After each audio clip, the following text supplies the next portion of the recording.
From his legendary first appearance in 1939's Detective Comics issue 27, the character of Batman has remained one of the most popular and iconic superheroes of all time. Throughout each subsequent generation, the Caped Crusader has remained a pivotal cornerstone of the comic book industry, whether it be the colourful, fantastical stylings of the Silver Age stories to his grim and gritty turn in the 1980s and beyond. Batman has endured and has remained one of the most well-known and recognisable fictional characters across the entire world. And with this longevity, The Dark Knight has seen his origin story and his early years be retold in countless different formats and iterations, from the likes of Frank Miller's Batman Year One to Scott Snyder's Zero Year. However, one attempt to retell Batman's origin that I think gets somewhat forgotten came in the early 2010s, when, as part of a new publishing line of original graphic novels, DC Comics enlisted the team of Geoff Johns and Gary Frank to tell a brand new version of Bruce Wayne's formative years, in the form of Batman Earth 1. Reimagining the hero in a much more modern and contemporary setting, this comic aimed to tell a fresh and more grounded version of Batman's first few years as a crime fighter, exploring his relationship with his allies and greatest foes in new and unexpected ways. Told throughout 3 standalone graphic novels, Batman Earth 1 is an interesting new take on the Dark Knight's long-standing mythos, and in this video I want to explain the origin of just how this story came to be, the original ideas and plans for each volume within this series, and discuss what the legacy of Batman Earth 1 is, and how it gave readers an entirely new perception on one of their most treasured superheroes.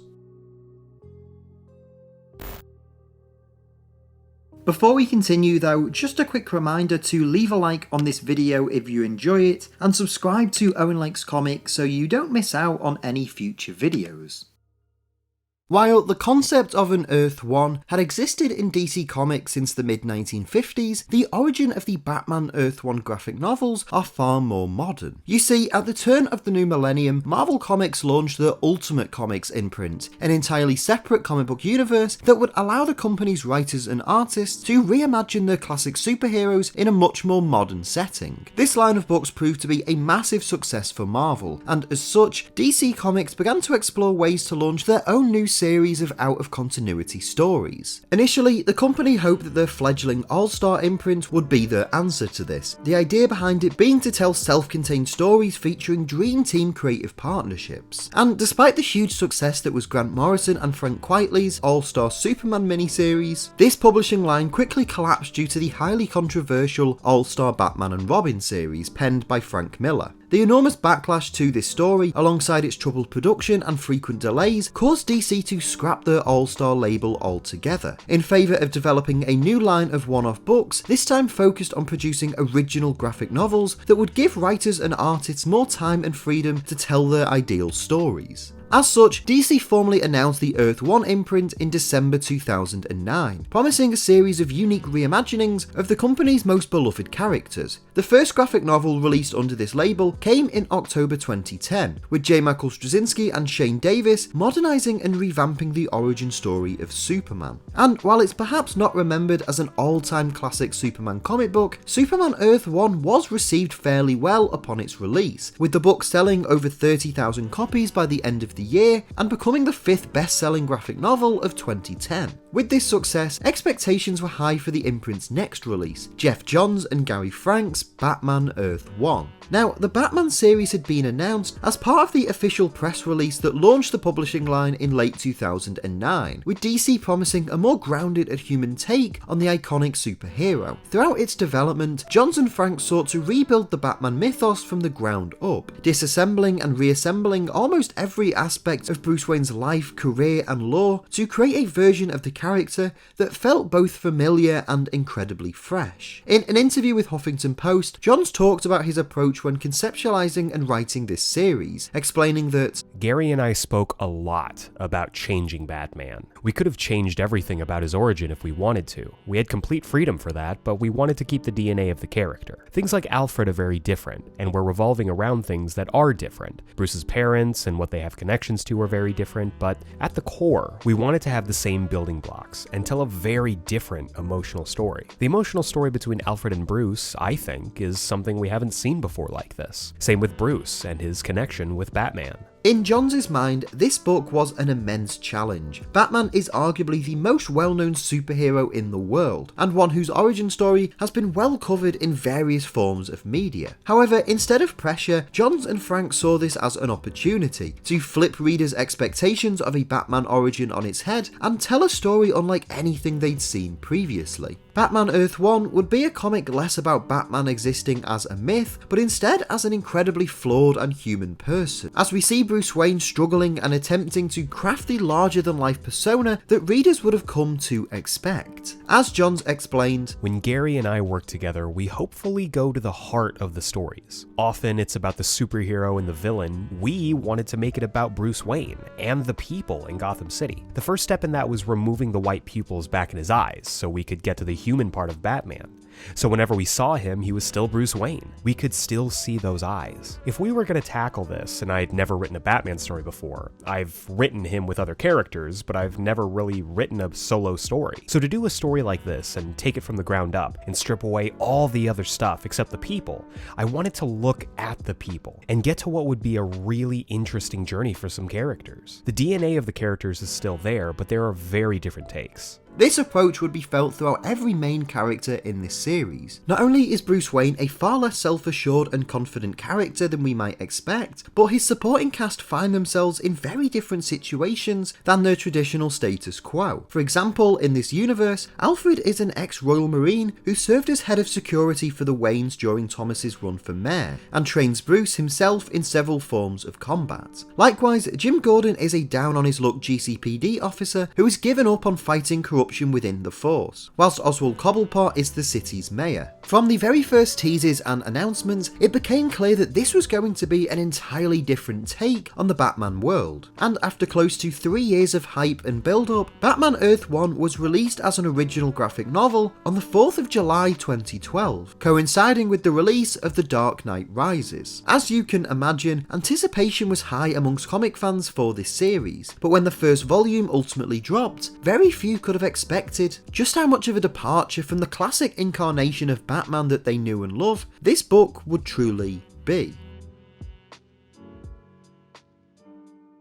Volume 1 of Batman Earth 1 opens with a seemingly familiar sight, as we witness the Dark Knight chasing a criminal across rooftops. Shrouded in shadows, the first noticeable difference we see is in Batman's eyes, as instead of the usual white, his pupils are now exposed. As his target struggles to make the jump, Batman pulls out his grappling hook. However, when trying to use it, the gadget immediately breaks, forcing Bruce to make the jump himself, only to fail and land on the street below. From this very first introduction, we quickly realise that this Batman is a long way off being the seasoned crime fighter we'd expect. Following this, we learn this version of Bruce Wayne's backstory, as in this universe, Thomas and Martha Wayne were killed during Thomas's campaign to become mayor, with Bruce believing that their deaths were the result of a grand conspiracy orchestrated by the current mayor, Oswald Cobblepot. In the present day, Bruce explains to Alfred that the person he was chasing was Jacob Weaver, a former GCPD officer who worked for Cobblepot at the time of his parents' death, hoping to gain a confession that he can place the mayor responsible for their murders. From here, we're introduced to Detective Jim Gordon, a once honest cop who's become burdened by the weight of corruption rife throughout the force, as he's introduced to his new partner, Harvey Bullock, a former TV detective looking to revitalise his career by solving the Wayne murders. Bruce soon comes into conflict with Gordon and Bullock, as he crashes a gala organised by Mayor Cobblepot and attempts to interrogate Jacob Weaver on the roof, before he's suddenly surrounded by several of the mayor's thugs. A fight then breaks out as Gordon and the GCPD rush to break it up, with Jim being punched by Batman for his troubles. Attempting to flee, Batman is shot and crashes through the building's skylight, causing him to throw a smoke bomb on the floor and escape via a window, with Alfred dragging an injured Bruce back into the car. Now, this incident serves to be Batman's first public appearance, and as such, Cobblepot hires a serial killer known as the Birthday Boy to kill Weaver and prevent him from giving information. information. Soon after, both Bruce and Gordon begin to investigate the birthday boy killer. This is amplified when, after Gordon is caught looking into the Wayne's case files, his teenage daughter Barbara is kidnapped by the killer. While Gordon and Bullock desperately search for her, Bruce and Alfred have a heated argument, with Alfred believing that Bruce isn't ready to wage war on Gotham's criminal underworld. The pair fight throughout the halls of Wayne Manor, with Alfred telling him that he must sink down to Gotham's levels in order to avenge his parents. After emerging victorious over his mentor, Bruce suits up and tracks the birthday boy down to Arkham Manor, the childhood home of his mother Martha, where inside he finds Gordon and Bullock, and the three agree to put aside their differences and work together to find Barbara. As we see the hulking killer preparing to attack Barbara, Batman suddenly crashes through the wall, attacking him and allowing Gordon to rescue his daughter. Bruce is initially overwhelmed by the birthday boy, and when Bullock attempts to intervene, he's thrown through the floor, emerging in a room full of bodies of all of the killer's victims. Eventually though, Batman is able to neutralize the birthday boy, leaving him to the GCPD as he goes to confront Cobblepot. Breaking into his office, Bruce attacks the mayor. However, as he monologues, Cobblepot suddenly stabs him with an umbrella and unmasks him. Staring into Bruce's eyes, Oswald reveals that while he did put a hit out on his father's life, a random thug beat them to the punch. Penguin prepares to kill Bruce. Before he can strike though, he's suddenly stopped by Alfred, who walks in wielding a shotgun and blasts Cobblepot out of the window, as the Penguin falls to his death. With Oswald dead, Bruce and Alfred return home, as we see Batman's status quo beginning to take form. The comic's final pages see Jim Gordon return to work, and set out his intentions to clean up the entire city's police force. Barbara, inspired by her rescuer, sketches a Batgirl costume, whilst Bruce's childhood friends Harvey and Jessica Dent become the new district attorney and mayor. Back in Wayne Manor though, Alfred and Bruce reconcile, as the pair pledge to refine and build a greater Batman than ever before, becoming not only a symbol of revenge, but one of hope and justice for all.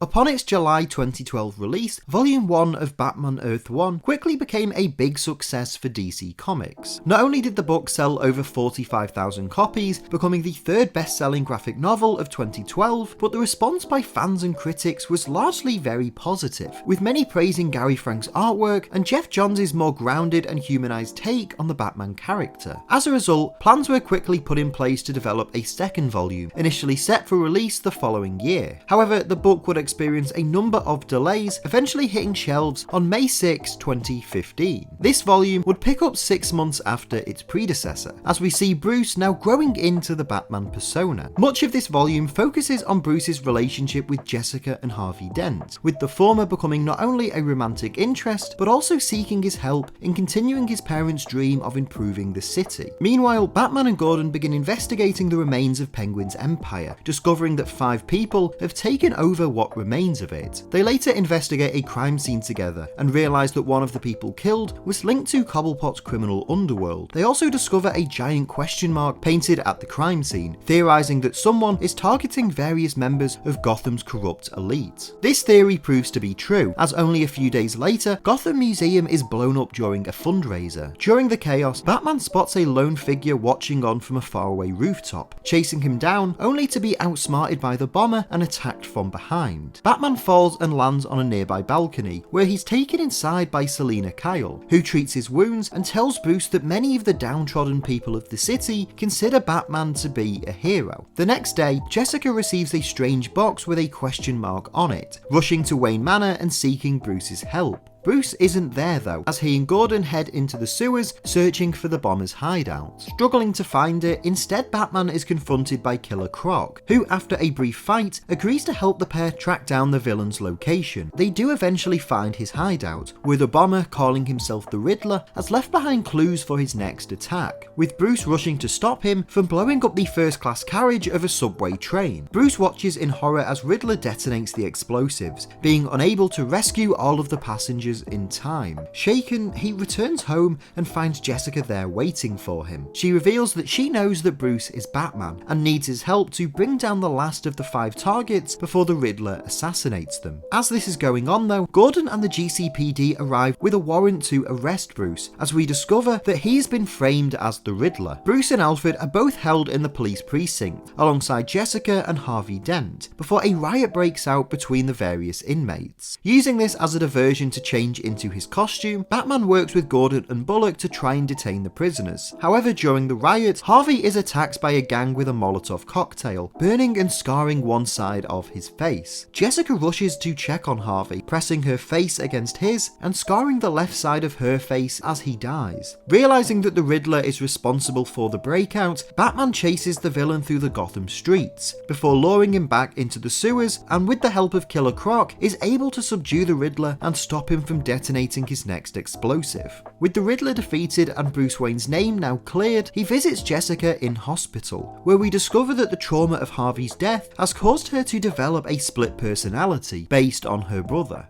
The comic ends with Gordon being promoted to captain for his heroics, whilst Bruce, Alfred and Croc develop plans for both a Batmobile and a Batcave, as the final page sees Selina Kyle, inspired by Batman's own theatrics, now operating as Catwoman, as the familiar Batman status quo slowly begins to take shape.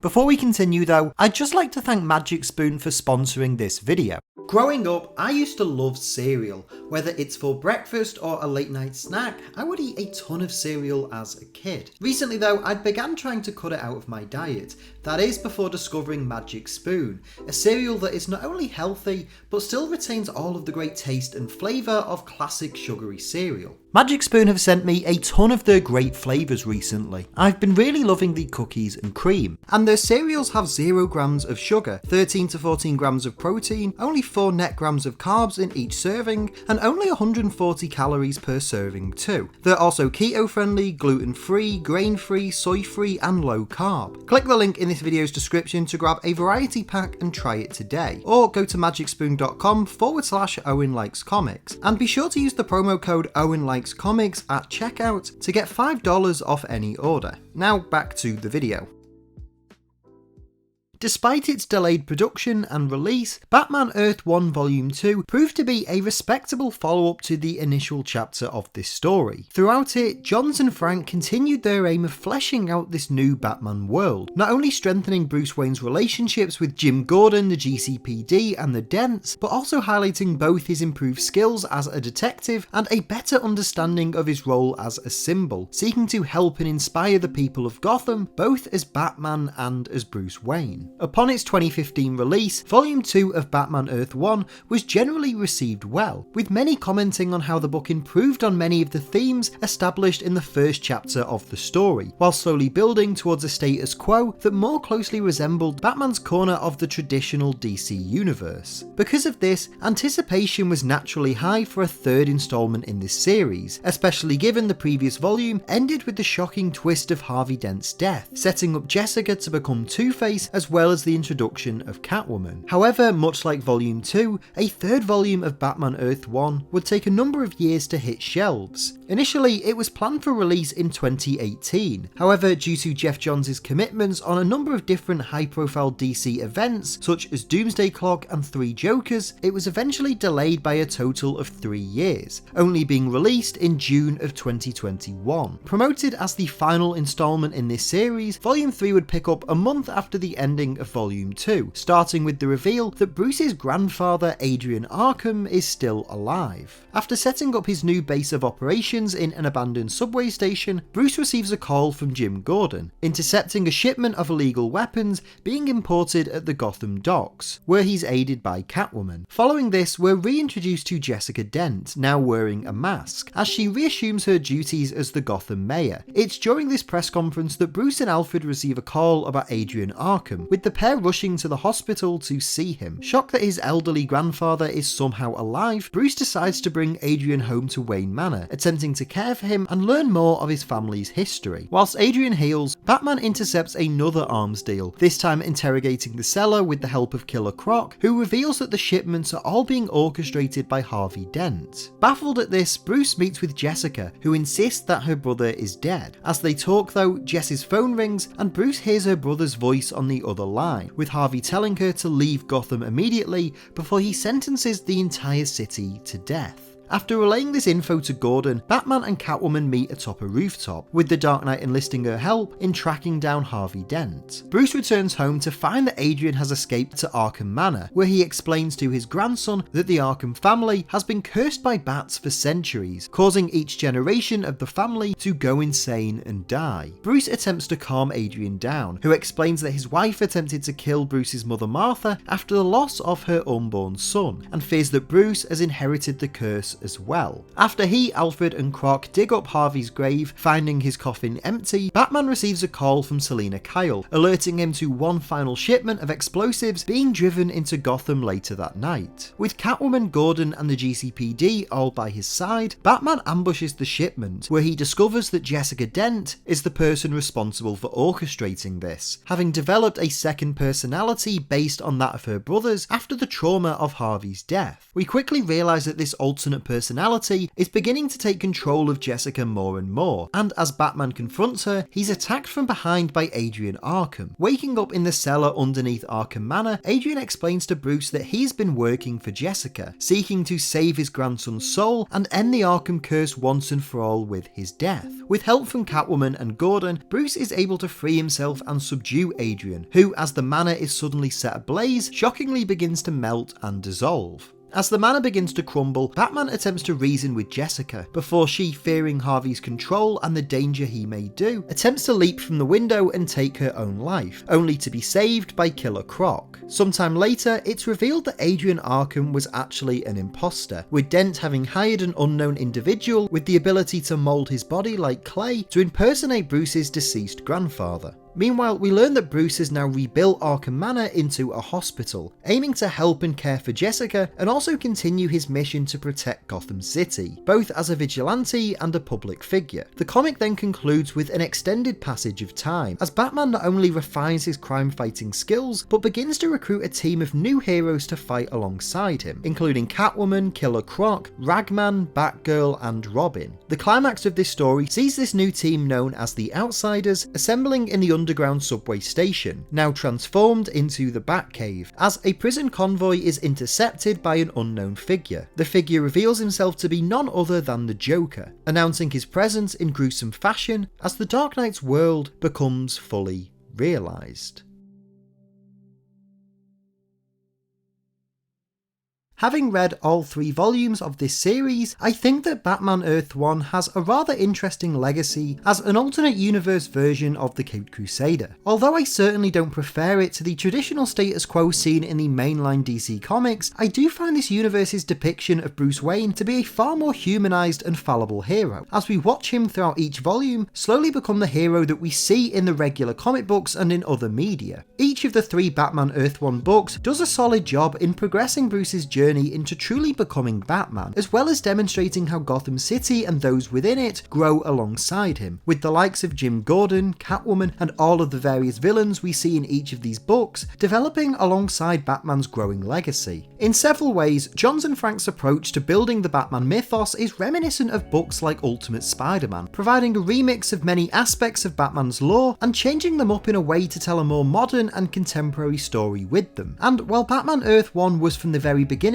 devised to be a series of original graphic novels released years apart, I do feel like if this series had been released more frequently, it would have resonated tremendously well with audiences and critics, even more so than it already did. For all of its clear strengths and positives, I think that the frequent delays and a lack of clear schedule made it difficult for readers to truly engage and connect with this new take on the character. Not only that, while for the most part I do appreciate the various new takes on long-standing characters that Johns and Frank craft for this series, such as Alfred, who feels more like Bruce from Batman Beyond than the traditional butler, and the Riddler, who is depicted akin to Jigsaw or the Zodiac Killer. I feel like some of the reinventions try a little too hard to be different from that of the classic DC characters. In my opinion, the best example of this is the Two-Face reveal from the end of Volume 2. While I think that Jessica Dent is an interesting character, and her relationship with Bruce is one of the highlights of the second volume, Harvey's death and her reveal as this universe's Two-Face lacks the necessary emotional weight that such a moment deserves, and as such, much of Volume 3's mystery surrounding Harvey's seeming resurrection doesn't feel compelling, as the end of Volume 2 clearly sets Jessica up to take on the villainous role, likely the result of the massive delays between volumes and Johns' commitments to a variety of other projects. It feels as if this story was being intentionally written to close off the entire series, with the final portion of the book introducing a number of key characters and developments that could have been explored in more detail in a future story. In particular, the fact that Robin and Batgirl, a character who was teased at the end of Volume 1, only receive a page of backstory before appearing alongside Batman is disappointing, as seeing this version of Bruce now fully realised as Batman and becoming a mentor to a new generation of heroes feels like the exact thing that this decade's worth of stories had been building to, and while it serves to be a cool moment, it isn't handled in a way that gives it the reverence and significance it deserves. Similarly, while I do think the final page's reveal of the Joker is well executed, with Frank's depiction of the Clown Prince of Crime feeling incredibly eerie and sinister, its place as the lasting image of this entire series is questionable, as it seems to be setting up a sequel that as of right now seems incredibly unlikely. As a whole though, I do generally enjoy the Batman Earth 1 comics. At the series' best, it does a great job of grounding the world of Bruce Wayne in very emotional and real stakes, while also providing many memorable moments and a number of fresh takes on beloved comic book characters. With all of this said though, I find the potential of this series to be ultimately greater than the end product, with the 3 volumes feeling like a great starting point to a universe that was never fully explored, and by its finale clearly still had so many more interesting stories to tell. Currently, the future of the Earth 1 imprint remains unclear, but nevertheless, I believe that Batman Earth 1 will be remembered as a bold new take on the Caped Crusader that sadly, due to the nature of its production and many factors that were largely outside of its control, never quite managed to realise its potential.